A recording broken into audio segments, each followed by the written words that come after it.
In the mercifully distant future, after the universe has succumbed to an inevitable heat death and all the atoms are so far apart from each other that there is no more life, heat, or really anything at all, there will be no one left to remember the great works of humanity. There will only be darkness.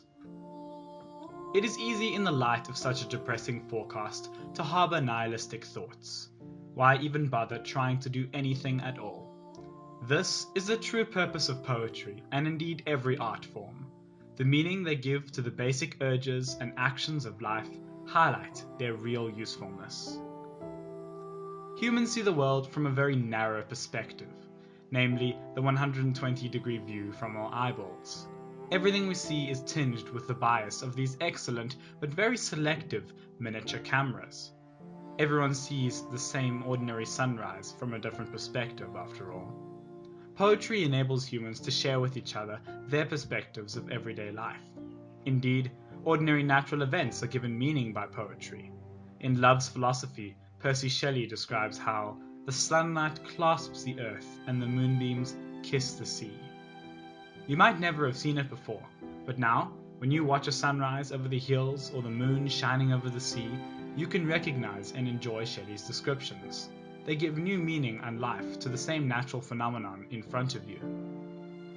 Men and women alike have been infatuated with poetry for centuries now, because it voices the feelings we possess, but are unsure of how to communicate or describe. One of the biggest sources of inspiration for prose is love or infatuation. Most people are all too familiar with the feeling of infatuation and a deep-seated desire to be physically and emotionally close to another human being. Poets have taken these feelings to a higher level, however, and as Robert Burns wrote in A Red, Red Rose, "I will love thee still, my dear, till all the seas gang dry." Many couples in the world love each other and want to spend the rest of their lives together, but to love someone until the seas dry up, that metaphor is more powerful than my ability to procrastinate during exam time. In such a dark and scary world, it is often valuable for people to have things that they can cling to, things that give them hope and that make them happy. Poetic descriptions of love, caring partners, and everlasting emotions can give us hope that our marriages will yet succeed, that one day we will be truly happy, and that our sex lives will forever be tantalizingly erotic. The truth of the world is quite opposite. Divorce is a common occurrence. People and their feelings change. Hearts are broken. Loved ones die. As Dylan Thomas says, wise men at their end know dark is right. Poetry does not represent real life well. It overglorifies many things and gives many people expectations that can never be lived up to. I know this all too well, and constantly remind myself that no matter how hard I try, I can never be the perfect, suave gentleman that many love poems describe. But that's alright. It is far more valuable to be the sleep-deprived and eternally starving teenager I am, because as C.S. Lewis pronounced, be weird, be random, be who you are, because you never know who might love the person you hide. According to the prominent philosophy organization, The School of Life, and their extensive interviews and observations of real-world couples, true love involves teaching and learning. This is contradictory to our traditional view of love as an all-encompassing understanding of another person and acceptance of every flaw they possess.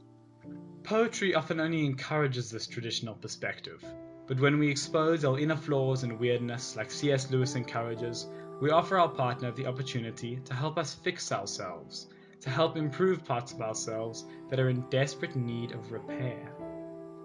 Love is not always absolute and perfect like poetry describes, but rather imperfect, and I believe that the effort we put into making it better is what makes it truly great. Thus I conjecture that this is poetry's purpose. It is not to accurately describe real life. Everyone can experience that for themselves. It is more of an ideal, the optimistic ponderings of several wishful thinking writers.